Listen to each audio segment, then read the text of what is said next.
Welcome back to the LCC Fusion Project series. Earlier, we looked at how the block breakout board organizes the wiring for each block.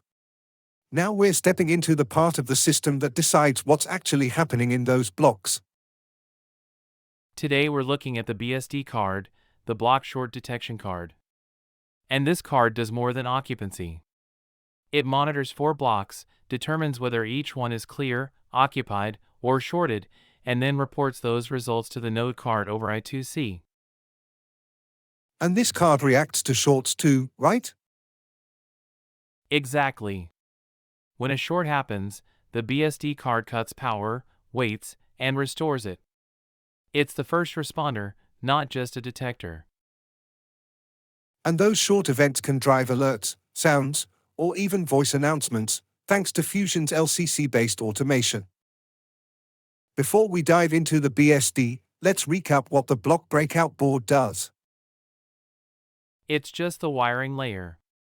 It organizes the feeders for 4 blocks and brings those lines cleanly to the BSD card. There's no logic, just neat, reliable wiring. So the BSD card builds on top of that foundation. Exactly. The breakout handles the wires, the BSD handles the decisions. So where does the BSD card actually sit in the Fusion system? What is its job in the bigger picture? The BSD card sits right above the block breakout board. The breakout board brings in the 4 block feeder lines, and those lines go straight into the BSD card's sensing and protection circuitry. From there, the BSD card's ESP32 takes over. It reads each block's digital current level, applies filtering, and decides whether each block is clear, occupied, or shorted. So the BSD card is doing the electrical interpretation before the node card ever sees anything. Exactly. The ESP32 handles all the local processing, current measurement, occupancy logic, short detection, debounce filtering, state tracking, and even the automatic short recovery cycle where it turns the block off, waits, and restores it. All of that happens right on the BSD card, close to the blocks where the electrical behavior is happening. And once it figures all of that out, how does the rest of Fusion learn about it? The BSD card does not publish LCC events directly. Instead, it sends simple, clean I2C text commands to the node card. Those commands say, Block 1 is clear, or Block 3 is occupied, or Block 2 is shorted. The node card takes those results and publishes the official LCC events onto the CAN bus. Why doesn't the BSD card publish the LCC events itself? Because Fusion uses a 3-tier architecture. The BSD card specializes in detection and protection. The node card specializes in event publishing and layout logic. This keeps each card simple and reliable, and it keeps LCC messaging centralized so logic rules, signals, and automation all behave consistently. So the BSD card is the sensor and protector, and the node card is the communicator and decision maker. Exactly. The BSD handles the electrical truth of the block. The node card handles the LCC automation. That's why the BSD fits perfectly in the middle, between clean wiring below it and system-wide logic above it. And because it reports interpreted states, not raw values, everything downstream stays simple and reliable. Right. No noise, no raw signals, no filtering on the node side. Just clear, stable block states the rest of the system can trust. Why do we need a BSD card when we already have a BOD card? Aren't they both just block detectors? They are both detectors, but they're designed for very different jobs. The BOD card is about coverage, detecting occupancy on a lot of blocks at a low cost. It's perfect for staging yards, sidings, and anywhere you want broad visibility without a lot of expense. So what makes the BSD card different? The BSD card is designed for high-importance blocks, places where shorts matter, mainlines, crossovers, yard throats, interlockings, and station approaches. Those are the blocks where a short can disrupt traffic or shut down an entire district. And the BSD handles the short locally instead of letting the DCC power supply trip. Exactly. The BSD isn't just detecting. It's protecting. It shuts down the block the moment it detects a short, waits, then restores power to see if the short is cleared. That keeps the rest of the layout running, instead of everything going dark. So BOD is lots of blocks cheaply, and BSD is critical blocks with protection. Right. The BOD card gives you 8 blocks per card. The BSD gives you 4 blocks, but with solid-state power switch control, digital current sensing, short recovery, and local protection. Completely different tool, different purpose. Where does automation fit into this? What happens when the BSD detects a short? That's where Fusion shines. The moment the BSD flags a short, the node card publishes the short event. Many possible results could occur next. Signals drop to red, routes lock out, logic pauses movement, and the dispatcher or operator can get a voice alert telling them exactly which block has the issue. That's a huge improvement over a DCC power supply trip where everyone starts guessing what happened. Exactly. With a DCC power supply trip, the whole district goes down and you have no idea why. With the BSD, you know which block, why, when, and what the card is doing about it. It's immediate, localized, and completely visible. So the BSD isn't just a fancy detector, it's a reliability tool. That's exactly it. Use the BOD when you want coverage. Use the BSD when the block is important, when shorts need to be handled instantly, and when the rest of the layout must stay operational. Which means most mainlines and interlockings should use BSD, and everything else can rely on BOD. Perfect summary. And that's why both cards exist. Each one solves a different problem, and together they give you full visibility and full protection across the entire layout. Walk me through the top of the BSD card. What am I actually looking at here? Everything on the top is organized by block subsystem. Each of the 4 blocks has its own cluster of parts: the solid-state power switches, MOSFET, that control power, the current sensor that measures draw, and the short protection components that protect the block. You can literally follow the electrical path from the connector into the solid-state power switch stage, through the sensor, and into the ESP32's inputs. And those solid-state power switches, what job are they doing? They're the switches that actually control block power. The firmware can turn the block on, turn it off, or cycle it during a short recovery sequence. By putting a solid-state power switch pair on each block, the BSD card can isolate a short locally without shutting down the entire district. What about the sensors? How do they feed information back? Each block has a digital current sensor, and that's one of the key features of this card. The ESP32 reads those values directly, digitally, and uses them to decide whether the block is clear, occupied, or shorted. The sensors are grouped tightly with their solid-state power switch stage so the readings stay accurate and noise stays low. I see some other components in each cluster too, the protection parts. Right. Each block has its own protection network, resistors, capacitors, and filtering components that make the readings stable. Those parts help smooth out the signal and prevent false short detections. The layout is intentional. Everything that belongs to block 1 is together, block 2 is together, and so on.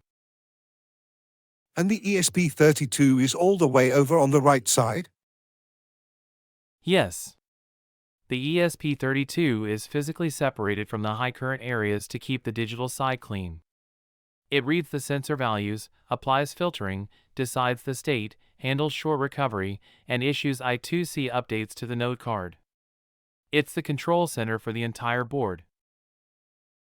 Now, those LEDs, that seems straightforward, but they are pretty important when you're testing, right? Absolutely. Each block has 2 LEDs, one for occupied, one for shorted. They come straight from the firmware decisions. If you see the occupied LED, you know the current is within your configured range. If you see the short LED, the block is being shut down and protected.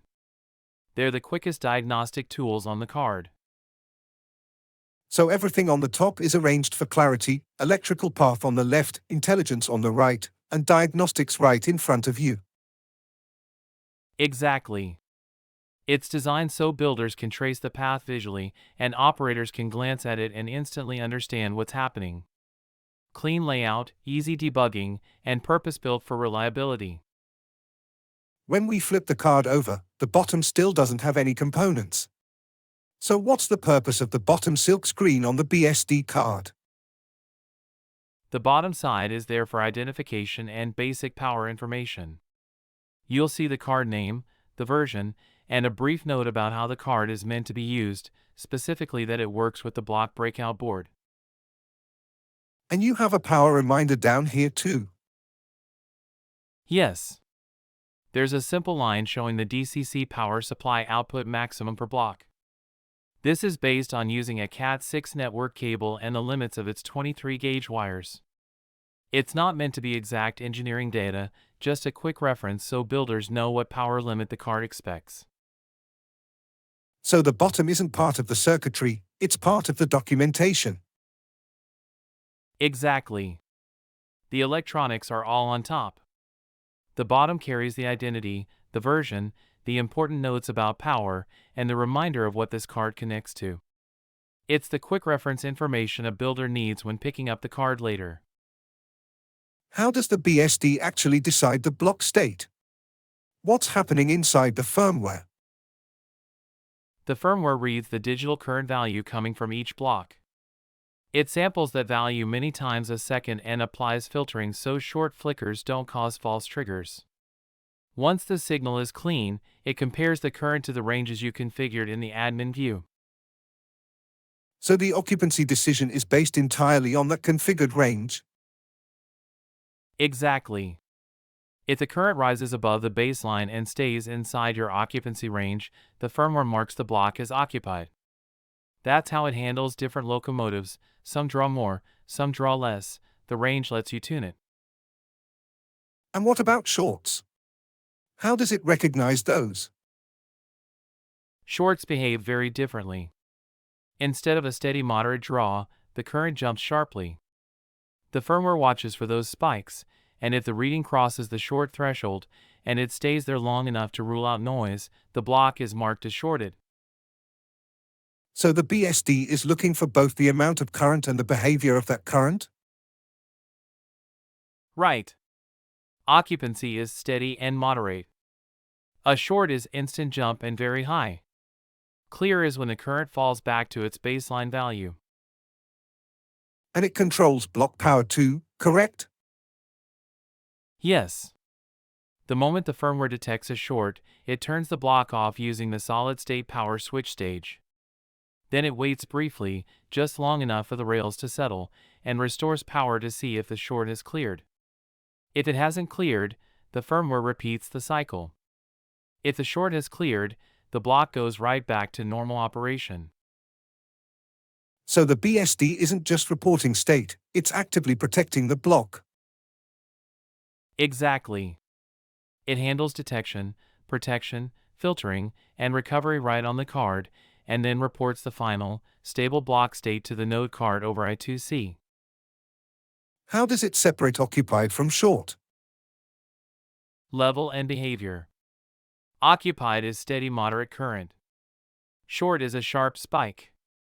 The ESP32 applies filtering to avoid false triggers.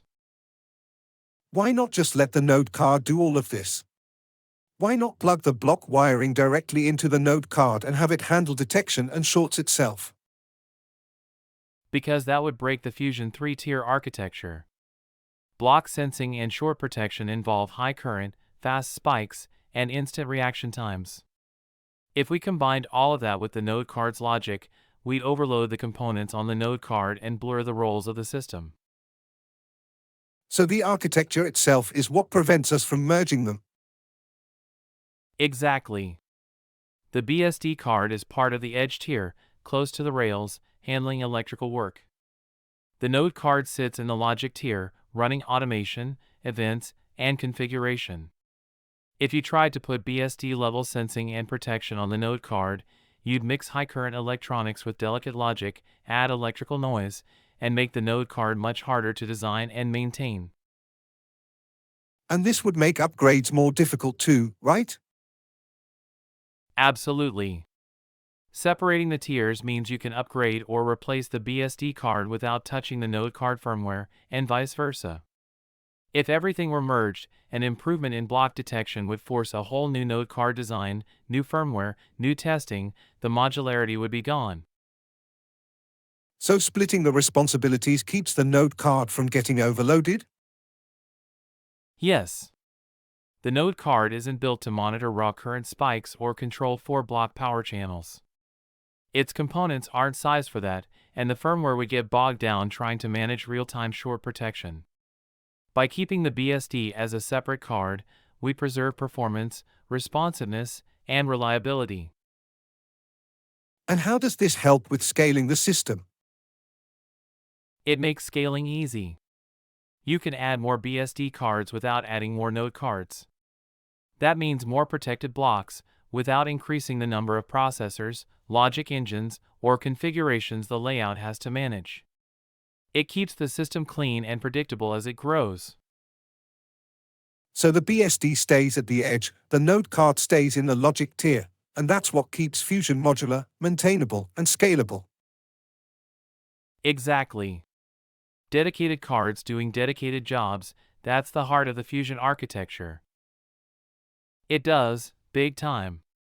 Because each BSD card handles all of its own block sensing and protection, you can add up to 16 BSD cards as you want without adding more LCC nodes, for a total of 64 blocks.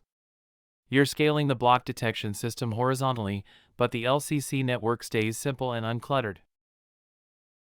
So we get more blocks, more protection, more coverage, but without increasing the number of LCC devices on the network. Right. Every BSD card handles its own electrical work, and the node card only receives the final, clean block states. That's what keeps the whole Fusion system scalable and easy to manage. So keeping detection and protection local means the node card stays efficient, we avoid running heavy power up to it, and we can grow the system without exploding the number of nodes. Exactly. That's the whole idea: local electrical work, centralized logic, and unlimited scalability without extra nodes. This is what is called a scale-up model versus a multi-node scale-out model. Fusion supports both models. Where does everything plug in on the BSD card? How does all of this connect together? Everything starts with J1, that's the connector that brings in the 4 block lines from the block breakout board. Each block comes in on its own pair, and from there it goes straight into its solid-state power switch stage and current sensor on the BSD card. And the node bus edge connector, that's the standard Fusion interface, right? Exactly. The node bus supplies the BSD card with logic power and the I2C communication lines. It does not carry block power, just the 3.3-volt logic rail and the digital communication the ESP32 uses to report block states to the node card. So the node bus is low-power logic only, not track power. Correct. That keeps the node bus clean, light, and noise-free. All the heavy power work is handled through the DCC power supply input, which is the next connector. Tell me more about the DCC power supply input. Why is that connection mandatory? Because the BSD card is powering 4 entire track blocks. The solid-state power switch stages switch block power on and off, and the current sensors measure the draw, so the BSD must get its track power directly from a DCC power supply feed.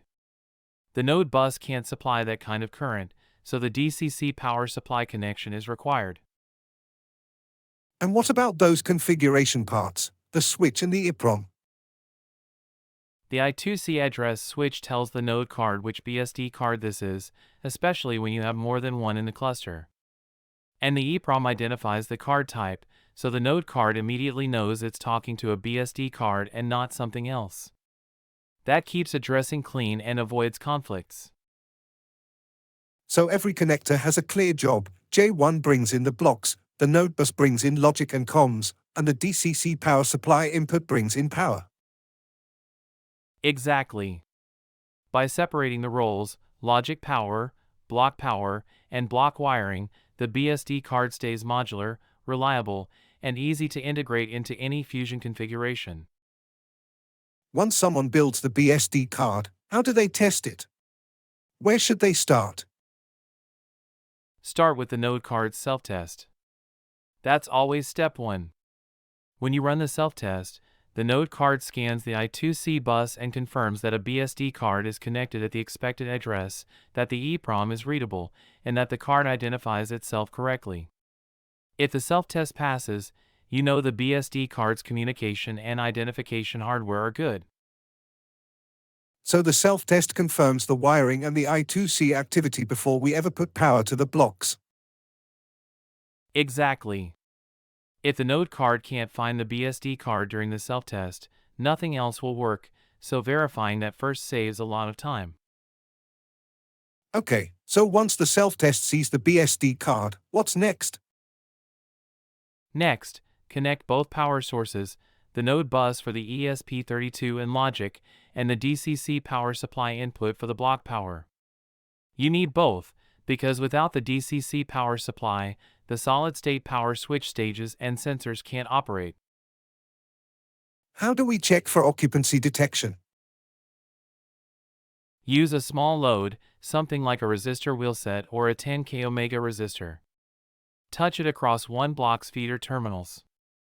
If the sensing path and firmware are working, the occupied LED for that block will light. That confirms the sensor, the firmware thresholds, and the LED logic. And how do we test short detection? Very briefly create a safe short on the block, just a tap. You should see the short LED come on immediately. The firmware will shut off that block, wait for its short recovery delay, and then turn it back on. Seeing the LED behavior and the block power cycling confirms the short protection logic is running correctly. So we're testing both the sensing and the protection at the same time. Exactly. Occupancy tests the lower threshold, short tests the upper threshold, and short recovery tests the solid-state power switch control. How do we make sure the node card is actually receiving the state updates? Open the node card's serial output, web serial, Bluetooth, or USB. Every time a block changes state, the BSD card sends an I2C command to the node card.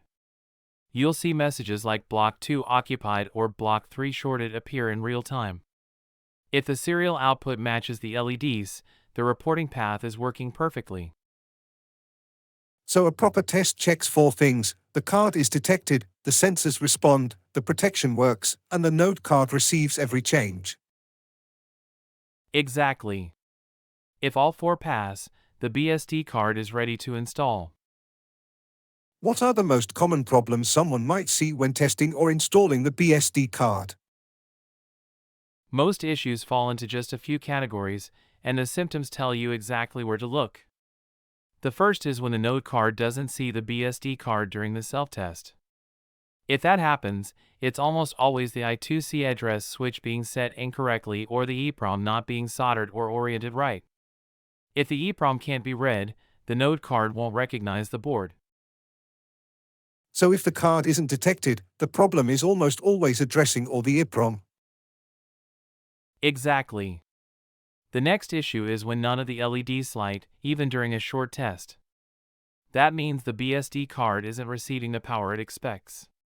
You need both the node bus logic power and the DCC power supply power for the block stages to work. If either one is missing, the LEDs won't tell you anything. So no LEDs means a power issue, not a sensing issue. Right. Then we get into the per block problems. If a block's occupied LED is stuck on, even with nothing connected, that means the firmware is seeing current that shouldn't be there. That usually points to a solder bridge, a component orientation issue, or a wrong value component in that block's sensing path. And what about a short LED that's stuck on?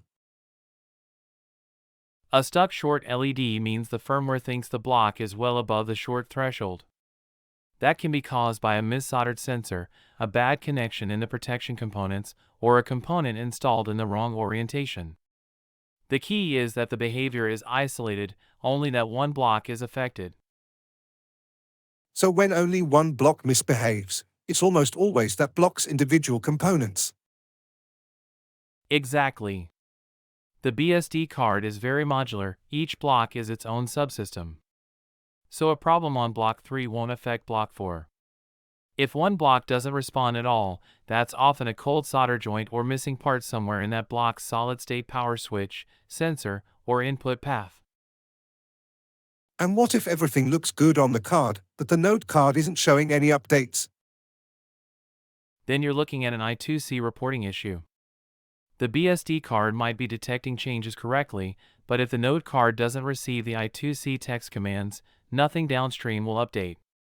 That's usually a wiring issue on the node bus or an I2C address mismatch. So troubleshooting the BSD card is really just following the layers. First see if the node card detects it, then check power, then test each block subsystem, and finally confirm the I2C reporting path.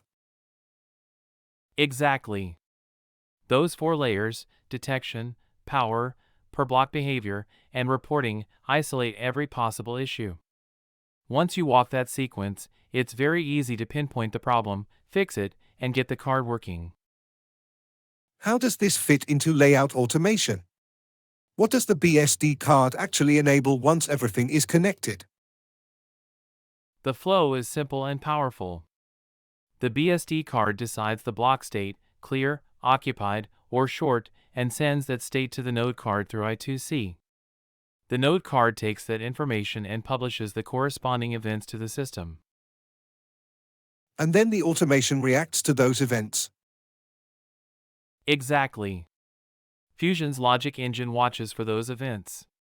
When a block becomes occupied, the logic can immediately set the signal behind the train to red, lock a turnout, or reserve a route.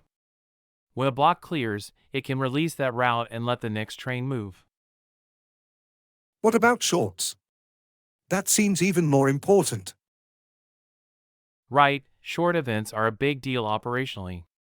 When the BSD card reports a short, the node card publishes a short event for that specific block. Logic can announce it, flash an indicator, pause automated movement, or alert the dispatcher. Operators instantly know which block has the problem, not just that something tripped. So instead of a whole district going down, you get a targeted alert that fits right into the automation. Exactly. Signals drop to stop, routes freeze, audio or voice messages play, all because the BSD card provided precise, per block information.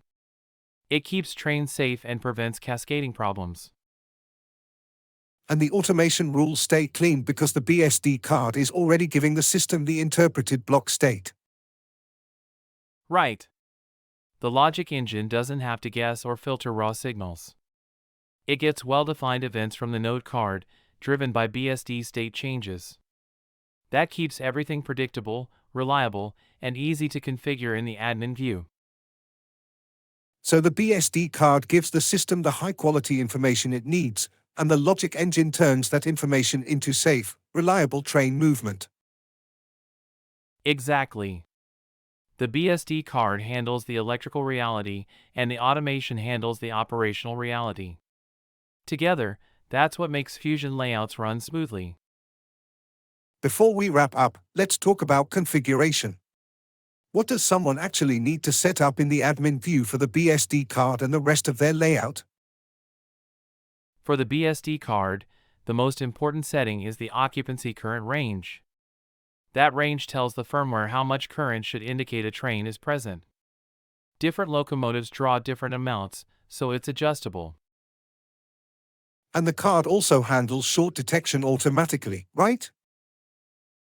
Right. Short detection doesn't require user configuration, the firmware handles that internally. You just set the occupancy range, and you're done with BSD specific settings.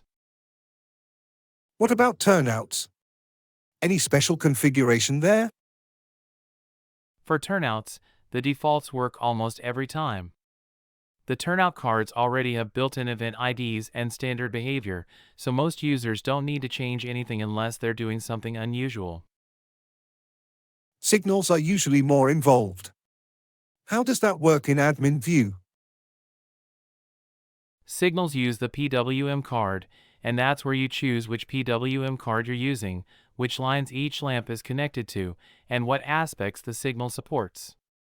The admin uses a CDI configuration tool which walks you through selecting the PWM lines for red, yellow, green, or any special lamps. Then you define how those lamps combine to create each aspect. And the event values, do people have to manually create all those? No. Fusion assigns default event IDs for everything, BSD blocks, turnouts, signals, logic rules, and those work perfectly well for most layouts. Users only customize event IDs if they want to integrate with external LCC devices. And logic? Where does that fit in? Logic is where you define conditions and actions. A condition might be block 2 is occupied or block 3 is shorted, and the action could be set the signal to red or disable a turnout. It's all menu-driven in the admin view, and the logic uses the event IDs you've already configured. So configuration for Fusion is really a guided process. Set the BSD occupancy range, confirm turnout defaults, define signal lamps and aspects, keep the default events, and then build the logic rules that tie everything together. Exactly. And once you do that, the entire system responds instantly to every block change, including shorts, thanks to the node card publishing LCC events. Before we wrap up, it's worth mentioning the foundation that Fusion is built on. We're not inventing a new messaging system here. Fusion stands on top of something that already exists in the hobby. Exactly. Fusion is built directly on the NMRA's LCC standard, layout command control. All of the messaging, event handling, and configuration structures follow the same open specifications published by the NMRA.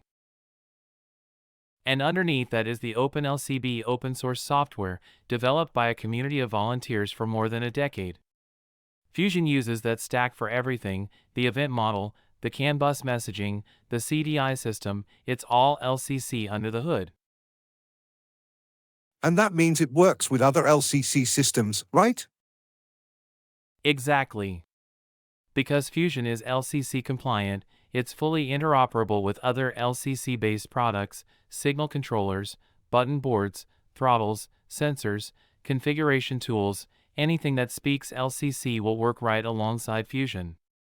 You can mix and match hardware from different vendors and the system still behaves consistently. Fusion simply extends that foundation with modular hardware and DIY-friendly design.